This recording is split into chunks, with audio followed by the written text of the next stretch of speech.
गंगाखेड शहराच्या मध्यभागातून जाणाऱ्या रेल्वे ट्रॅकमुळे मोठी गैरसोय होत आहे।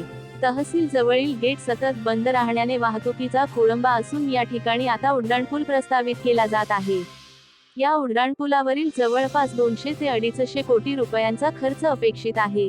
हा खर्च वाचून नागरिकांची सोय व्हावी यासाठी हा रेल्वे ट्रॅक नव्या प्रस्तावित रेल्वे बायपास मार्गावर स्थलांतरित करावा, अशी मागणी काँग्रेस तालुकाध्यक्ष गोविंद यादव यांनी रेल्वे मंत्री, रेल्वे राज्यमंत्री व सर्व संबंधितांकडे केली आहे।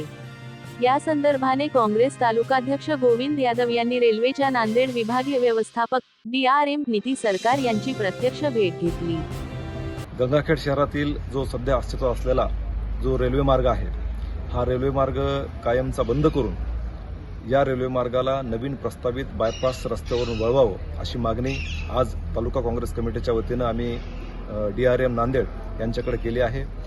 सध्या जो जुना ट्रॅक आहे त्या ठिकाणी गेट नंबर 18 सतत बंद होत असल्यामुळं कारखान्याचे ट्रॅफिक, त्याचबरोबर गंगाखेडच्या गेटच्या आसपास असलेलं तहसील कार्यालय, पोलीस स्टेशन, तहसील, पंचायत समिती, न्यायालय ही सगळी कार्यालय त्या भागात असल्यामुळं आणि हे गेट रेल्वेची ट्रॅफिक वाढलेली असल्यामुळं सतत बंद होऊन जो या वाहतुकीवर ताण होऊन सगळ्या नागरिकांची जी गैरसोय होत आहे ती गैरसोय टाळावी आणि त्या ठिकाणी जो प्रस्तावित उड्डाणपुलाचं जे काम होण्याची शक्यता वर्तवली जाते त्या पुलावरील खर्च जवळपास 200 कोटी रुपयांचा खर्च होऊ नये यासाठी हा जुना ट्रॅक नवीन बायपास रस्त्यानं वळवावा, अशी मागणी आज तालुका काँग्रेस कमिटीच्या वतीनं माननीय DRM यांच्याकडे आज आम्ही त्यांना प्रत्यक्ष भेटून केली आहे।